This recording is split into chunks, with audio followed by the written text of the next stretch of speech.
Assalamualaikum warahmatullahi wabarakatuh. Terima kasih.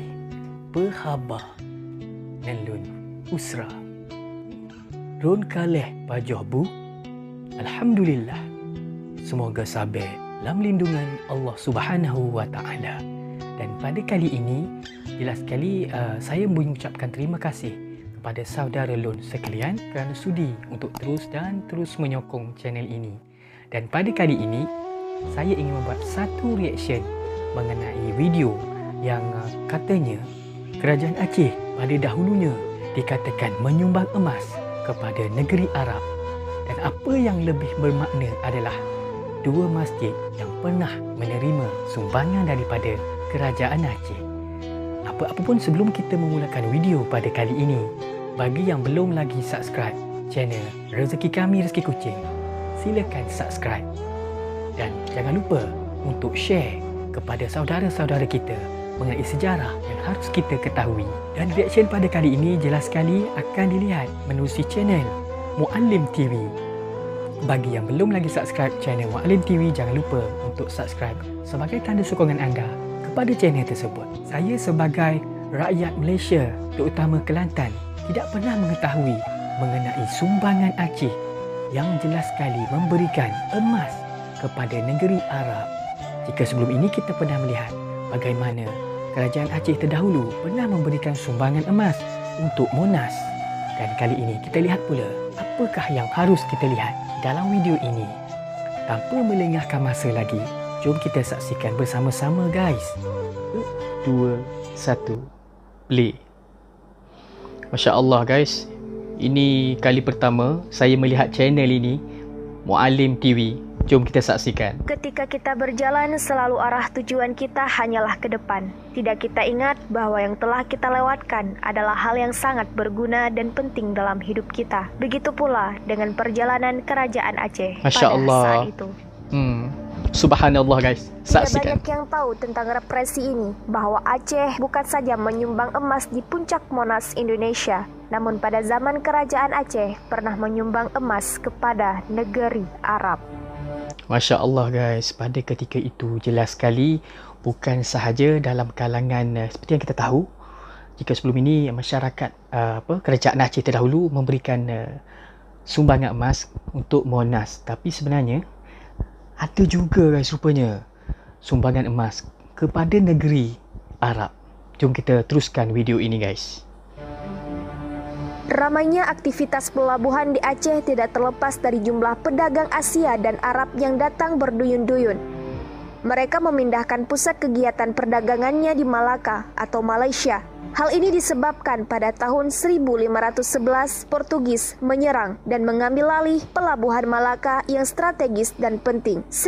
Okey guys, kalau tengok kepada apa yang dicakap, 1511 jelas sekali Portugis telah pun datang ke Melaka, dan jelas sekali fungsi pelabuhan Melaka sebagai satu tempat yang menjadi kegiatan dan menjadi satu pusat tumpuan kepada mereka yang mungkin berdagang pada ketika itu di seluruh pelosok Nusantara, ternyata berubah sekelip mata guys apabila Portugis datang menyerang dan sekaligus mengganggu urusan seperti yang kebiasaannya dilakukan oleh saudagar-saudagar daripada pelbagai pelosok dunia. Dan kita sambung lagi video ini. Jom kita saksikan. 1969.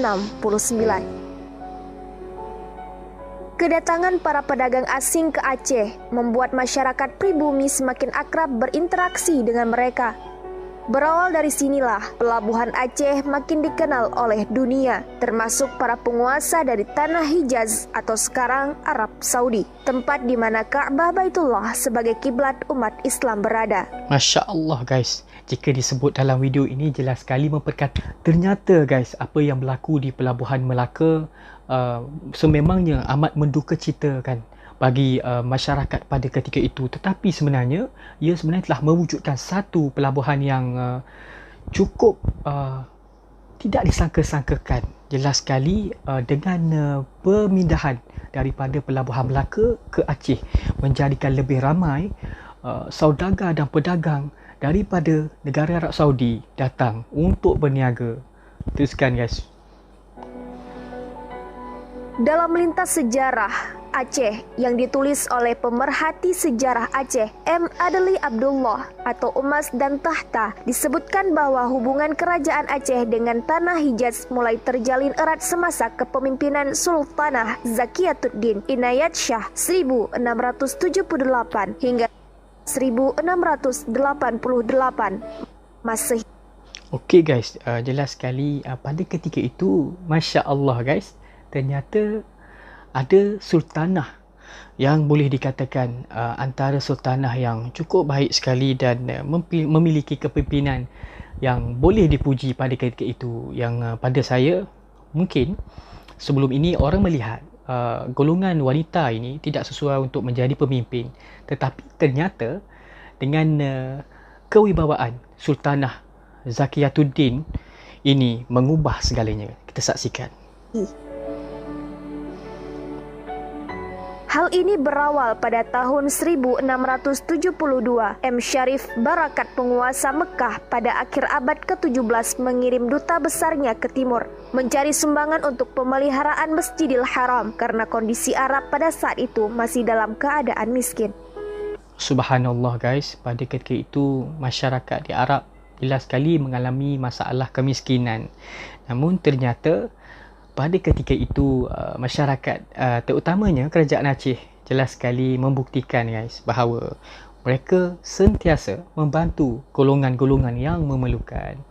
Sambung balik guys. Kedatangan mereka ke Aceh setelah Raja Mughal Aurangzeb 1658 hingga 1707 Masehi tidak mampu memenuhi keinginan Syarif Barakat. Dia saat itu belum sanggup memberi sumbangan seperti biasanya ke Masjidil Haram.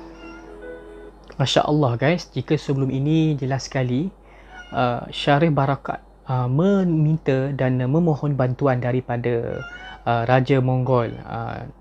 Namun apa pun mungkin pada ketika itu dikatakan tidak dapat dipenuhi oleh Raja Mongol tersebut. Namun kita saksikan apa yang berlaku guys. Setelah 4 tahun rombongan Mekah ini terkatung-katung dalam ketidakjelasan di Delhi atau India atas nasihat membesar di sana, rombongan ini berangkat ke Aceh dan tiba pada tahun 1092 Hijriah atau 1681 Masehi. Sesampai di Aceh, duta besar Mekah ini disambut dan dilayani dengan baik dan hormat oleh Sultanah Zakiyatuddin Inayat Shah. Di luar dugaan, kedatangan utusan Syarif Mekah ini menyulut semangat kelompok Wujudiyah atau anti pemerintah perempuan. Masya Allah guys, seperti yang saya katakan tadi, jelas sekali apa yang dilakukan oleh Sultanah Zakiyatuddin Inayat Shah telah membuat golongan pada ketika itu yang memiliki sifat wujudiyah ataupun anti kepada pemerintahan wanita. Dan jelas sekali ini sebenarnya yang berlaku, seolah-olah memberikan satu imej yang baik kepada mereka bahawasanya walaupun wanita ataupun gadis, mereka sebenarnya mampu menjadi pemimpin guys. Namun, karena sosok Sultanah Zakiyatuddin yang alim dan mampu berbahasa Arab dengan lancar, bahkan menurut sejarah, dia berbicara dengan para tamu ini dengan menggunakan tabir dari Sutra Dewangga, Jamil 1968. Masya Allah guys, pada ketika itu, Masya Allah ternyata Sultanah Zakiyatuddin Inayat Shah bukan sahaja dikatakan sangat bijaksana, malah beliau juga mampu bercakap, mampu berkomunikasi dalam bahasa Arab, dan jelas sekali dia menjaga perbatasan pergaulan dengan menggunakan tabir untuk berkomunikasi guys. Masya Allah. Utusan Arab sangat gembira diterima oleh Sultanah Zakiyatuddin karena mereka tidak mendapat pelayanan serupa ketika berada di Delhi, India. Bahkan 4 tahun mereka di India tidak dapat bertemu Aurangzeb. Masya Allah guys, jika disebut dalam video ini, sebelum ini jelas sekali rombongan Syarif Barakat ini pernah berurusan dengan di Delhi dan India, tapi tidak pernah bertemu dengan pemerintah tersebut. Tapi Masya Allah, apabila datangnya ke Aceh, mereka bukan sahaja dapat bertemu secara langsung dengan pemerintah iaitu Sultanah Zakiyatuddin Inayah Shah. Malah guys, mereka dilayan dengan begitu baik. Masya Allah. Kita teruskan videonya.